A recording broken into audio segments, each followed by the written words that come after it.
네.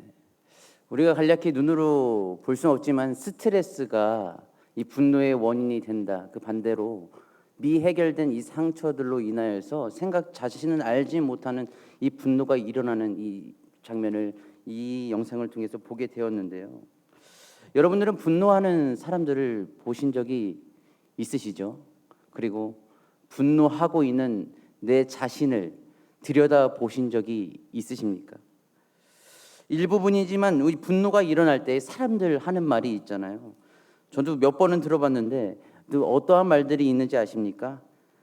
야! 소리 지르는 사람이 있는 반면에 열받는다 하면서 갑자기 얼굴이 변하고 갑자기 얼굴로 말하고 있는 그들의 모습이 또 생각나기도 하고요.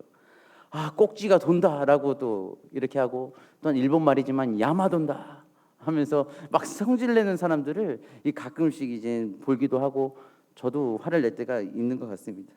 대부분 이러한 말의 뜻을 사전에 의해서 조사해 보니까 머리가 아플 정도로 정신이 나가거나 화가 나 괴롭다라는 것을 분출하고 있는 것이 이런 말의 뜻이라는데요.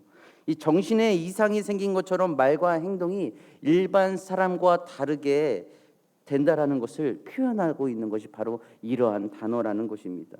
이렇게 되는 이유는 감정이나 충동을 조절하는 데 있어서 이 어려움이 생겨 이로 인해 화를 잘 참지 못하는 사람, 이 사람들에게서 되게 나타난다는 것이죠. 예를 들면 자동차에서 악셀레이터가 있고 브레이크 기능이 있듯이 우리 뇌에는 이 감정이 생기는 영역이 있다고 합니다.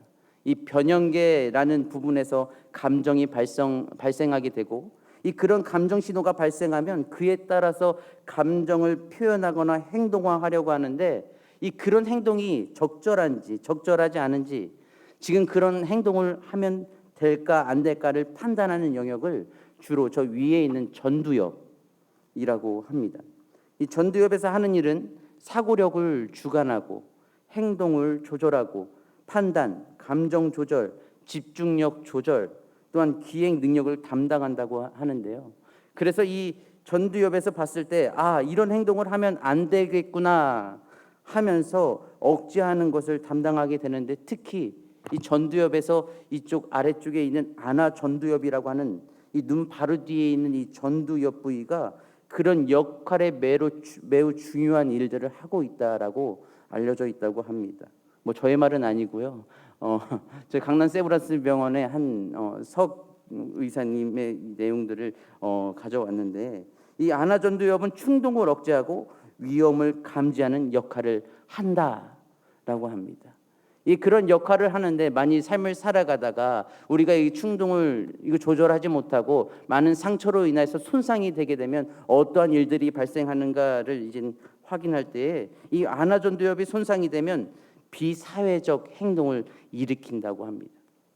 감정을 조절하지 못하고 올바른 판단을 세우지 못해 이 분노를 사방에 분출하게 되는 모습이 이 한 사람뿐만이 아니라 대부분의 사람들에게서 나타난다는 것이죠. 여러분은 언제 분노를 일으키십니까? 언제 이렇게 화를 내시고 그 화를 다른 사람에게 낼 때가 있으십니까? 저는 화를 낼까요? 낼까요? 답정너입니다. 저 또한 화를 냅니다. 저는 저를 자신을 이 말씀을 준비하면서 이렇게 되돌아볼 때에 제가 화를 낼 때를 좀 보니까 자녀들 밥 먹으라고 할 때 이게 화가 조금씩 일어나기 시작하더라고요. 기분 좋게 우리 밥 먹자라고 시작합니다. 조금 지나면 밥 먹어야지라고 말이 조금씩 억양이 바뀌고, 자꾸 왔다 갔다 거리는 모습을 보면서 밥 먹자니까 라고 또 이런 한마디 하고, 조금 더 움직이기 시작하면 전 마지막으로 밥 치운다 라고 또 한번 소리를 지릅니다. 그리고 조금 지나고 나면 정 안 되니까 제가 그것을 수용하게 돼요. 아이들이라 어쩔 수 없지. 그래서 방법을 써야 되겠다. 밥 먹으면 사탕 줄게 라고 이렇게 얘기하면 자신들이 좋은지 그제서야 사탕을 받고 이제 밥을 먹게 되는 이러한 그 모습을 생각하게 됐는데요. 이 제가 한마디 한마디 하는 모습 속에서 여러분은 무엇이 보이십니까? 제 감정이 오르락 내리락 하는 이러한 감정이 보이지 않으십니까? 이 감정선은 눈에 보이지 않지만 우리가 말하고 또한 우리의 표정을 통해서 다른 사람에게 드러날 수 있다는 사실입니다. 이 안에는 감정의 변화가 요동치고 있는 것이죠. 이 감정에 요동치는 것을 이 혹자는 이렇게 표현하는데, 감정은 날씨의 변화와 같다. 예를 들면 추적추적 비 오는 날씨, 눈 내리는 날씨, 이 구름 끼고 번개 치는 날씨, 맑은 날씨, 쨍쨍 햇볕 따가운 날씨, 이 매일매일 날씨가 다양한 만큼 우리 기분도 날씨만큼 다양하다라고 말하는 것이죠. 때로는 굳이 말로 표현하지 않아도 내 마음의 날씨를 알려드립니다라는 것처럼 얼굴 표정에 다 드러나게 되어 있다라고 정의합니다.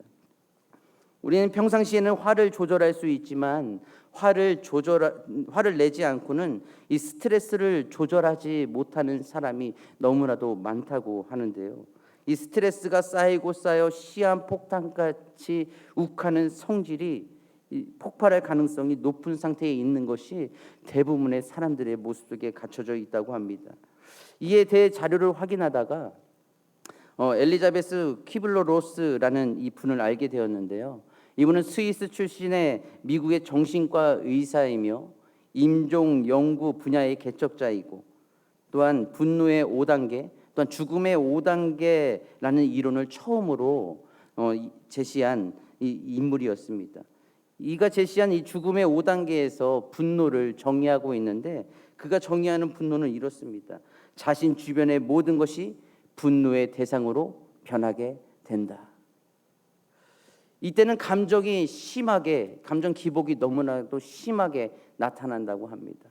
이 감정의 기복이 심한 이 자체를 자신이 알아차리지 못하고 이것을 조절하려고 노력하지 않는다면 그 누구든 자신의 생각 이상을 뛰어넘어 이 옳지 않은 비사회적 행동을 일으키는 것이 모든 사람들에게 모습에서 나타난다라고 말하는 것이죠.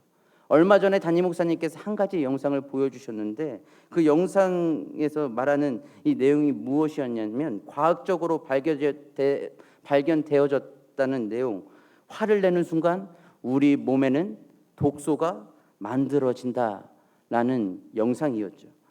그리고 그 독소들이 차곡차곡 쌓여서 결국은 큰 병을 만들어내고, 그 화가 쌓여 내 잠재 의식에 부정적인 에너지를 가득 채우고 현실에서도 화를 낼 일들을 창조해내기 시작한다고 합니다.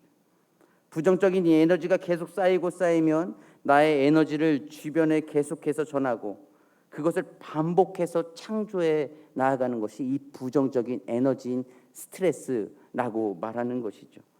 내가 화로 가득 차 있기 때문에 주변에 화를 퍼뜨리고 더 화가 날 일들을 끌어당기는 것이 이러한 주된 모습이라고 합니다.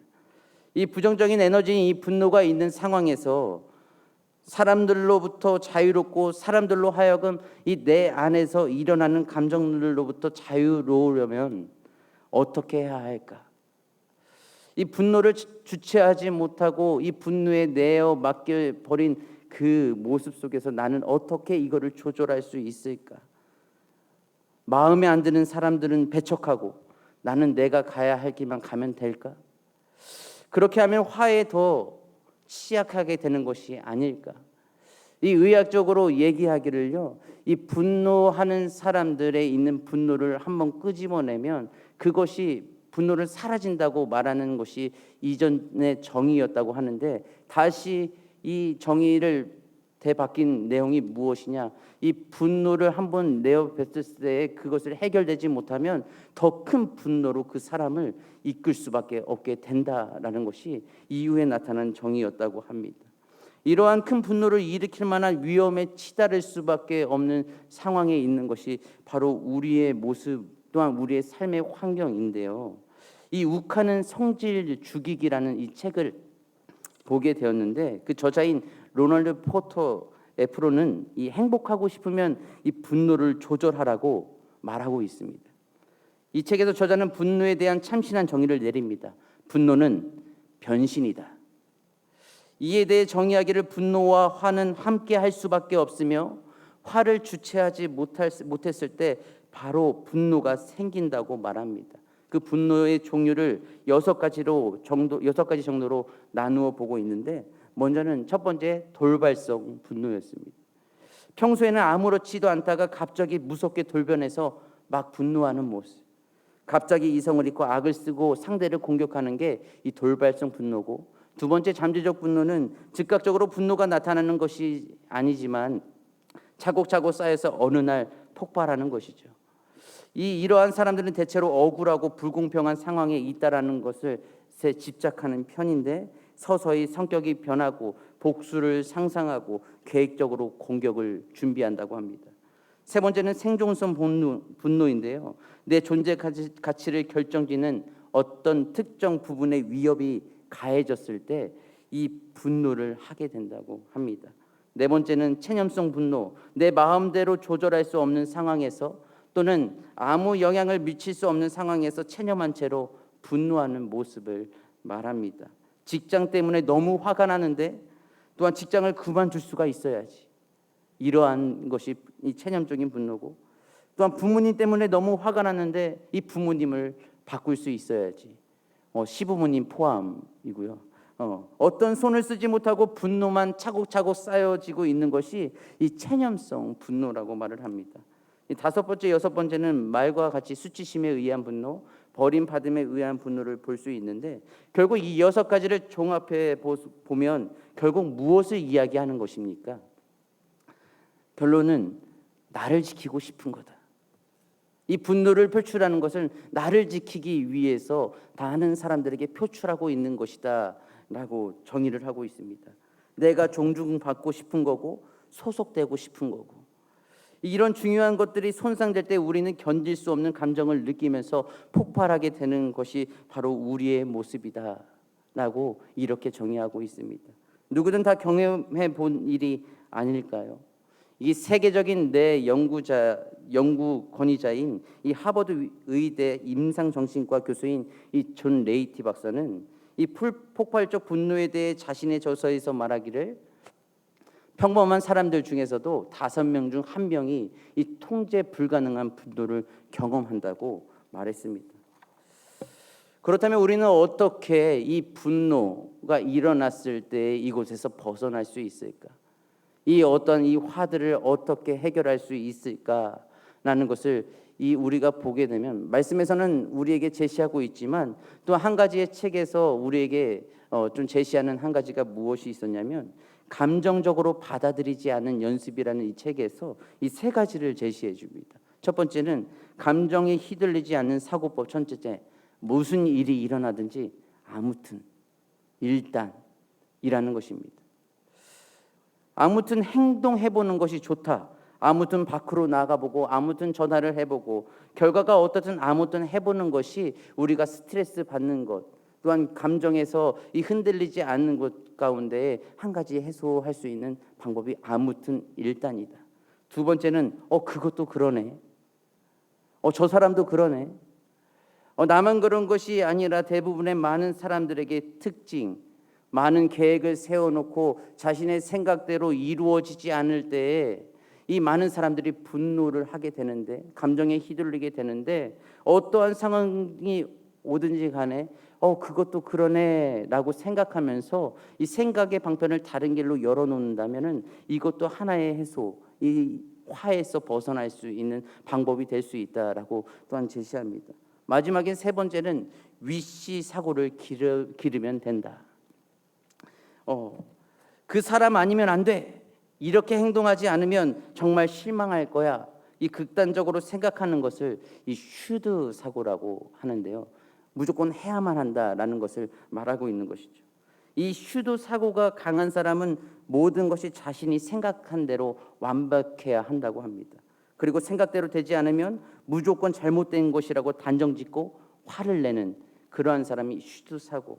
이때 완벽하면 좋겠다거나 최선을 다하고 싶다고 여기는 이 위시 사고가 도움이 된다고 합니다. 사람은 기계가 아니야. 실수도 할 수 있고 완벽하지도 않지. 저 사람 저럴 수도 있지. 저 사람이 왜 그러고 있는 것일까라는 것을 생각하며 그 사람에 대해서 이해를 또한 구하고 그 사람을 다른 시각으로 바라볼 수 있는 것이 이 위시 사고를 기를 수 있는 방편이다라는 것이죠. 화가 나려고 할 때, 또한 화가 났을 때 여러분들의 대처 방법은 무엇입니까? 여기에서 세 가지를 제시하지만 저는 이 화가 나려고 할 때에 저에게도 한 가지의 방법이 있습니다. 화가 막 마음에서 치밀어 오르려고 할 때에 잠시 모든 것을 멈춥니다.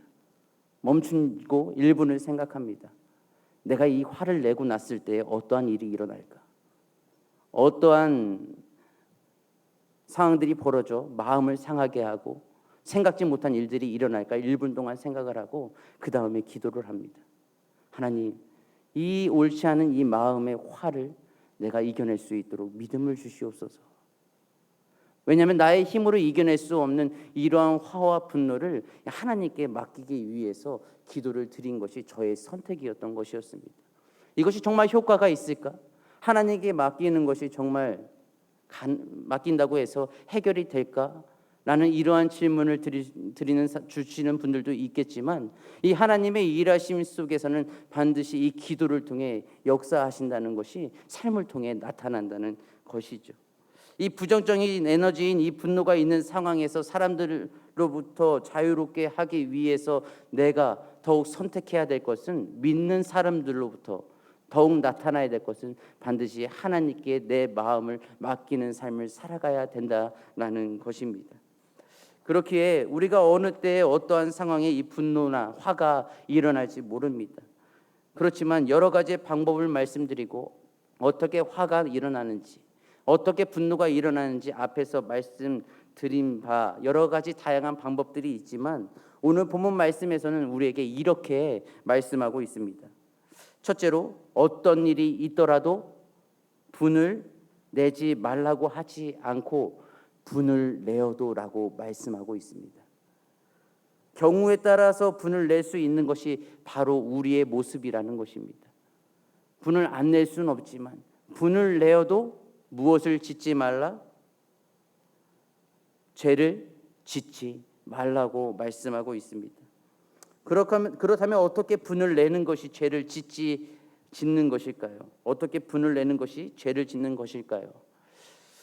이 분이 난다는 것은 내 마음이 평안하지 못하고 어떠한 상태 때문에 감정이 격해진 것을 의미합니다. 그러한 감정은 얼마든지 일어날 수 있지만 그 감정에 내 자신을 내맡기게 되면 그게 죄다 라는 것이죠. 분을 낸 다음에 내가 왜 이러는지 모르겠어, 정말 미안해 라고 하는 사람들이 있는데 그것이 바로 분노에 자신을 맡기고 죄를 짓고 있다는 것이 그 모습인 것입니다. 셋째로 또한 말씀은 이렇게 말씀합니다. 해가 지도록 분을 품지 말라. 하루 종일 분을 품어서는 안 되는 것이죠. 계속 그 분노를 붙들고 되새기는 것은 바로 하나님의 마음에서 멀어질 수밖에 없는 선택이라는 것입니다. 그렇기에 내 마음을 주장하시는 분은 바로 누가 되어야 된다? 바로 하나님이 되어야 한다는 것이죠. 우리가 여러 가지의 방편으로 내 마음을 하나님의 마음으로 채우기 위해서 하나님을 생각하고 기도하고 또 예배를 통하여서 그분을 바라보는 여러 가지의 많은 방법들이 있습니다.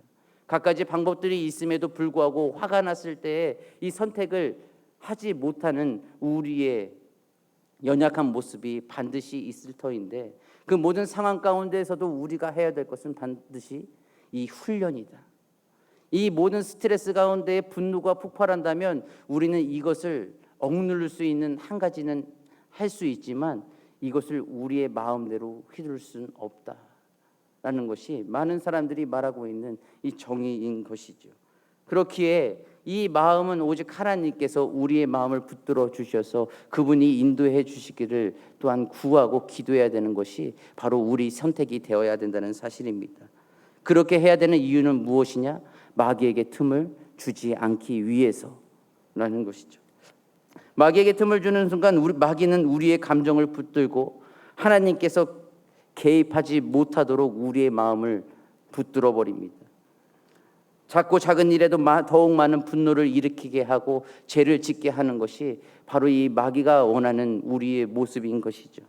그것에서 벗어날 수 있는 방법, 예수님께서 우리에게 말씀하신 것처럼 타인을 사랑하고 용서해 주는 것이 최고의 방법인 줄로 믿습니다. 사랑의 기초 위에 세워져 있다면 어떠한 일이 일어나도 다 이해할 수 있고 또한 타인을 품을 수 있는 거듭남의 모습으로 성장할 수 있다는 것이 말씀의 내용인 것입니다. 그렇기에 우리는 분을 내기보다는 그때 더욱 기도하여 이 분을 가라앉히고 하나님께 내 마음을 맡기고 변화되는 삶, 더욱 거듭나는 삶을 살아가기 위해서 힘써 선택하며 나아갈 수 있기를 소망합니다. 우리의 힘으로 이길 수 없지만 우리가 의지하시는 분은 누구시죠? 바로 하나님. 그 하나님께 우리의 마음을 내어 맡기면 나아갈 때에 어떠한 스트레스가 있을지라도 어떠한 감정이 요동칠지라도 그 모든 것 가운데 그 이름과 그 능력 안에서 우리를 더욱 변화된 모습으로 또한 생각지 못한 더욱 아름다운 모습으로 하나님께서 인도해 주신다는 것, 그 선택을 통해 더욱 거듭난 삶을 살아가시는 우리 성도님들이 되시기를 주님의 이름으로 축복합니다. 함께 기도하시겠습니다. 사랑의 하나님 아버지, 우리가 일상생활을 삶을 살아가다 보면 생각하지 못한 그때에 분노할 때가 있습니다.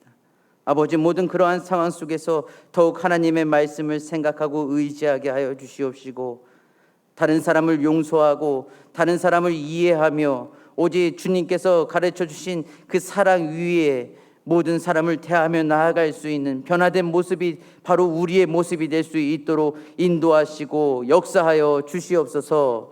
우리의 모든 삶 가운데 일하시는 하나님 아버지, 어떠한 상황 가운데서도 하나님의 귀한 터치하심으로 진정한 주의 역사를 맛보기를 소망합니다. 아버지, 내 마음의 부정적인 모든 에너지가 예수의 이름으로 다 사라지게 하여 주시옵시고 모든 스트레스가 없어지며 오직 어떠한 상황 속에서도 스트레스가 발생할지라도 늘 믿음으로 기도하고 하나님의 마음으로 채워나가는 주의 성도들 되게 하여 주시옵소서. 우리의 모든 예배와 찬양과 기도를 받아주실 줄 믿사오며 사랑이 많으신 예수님의 이름으로 기도드리옵나이다. 아멘.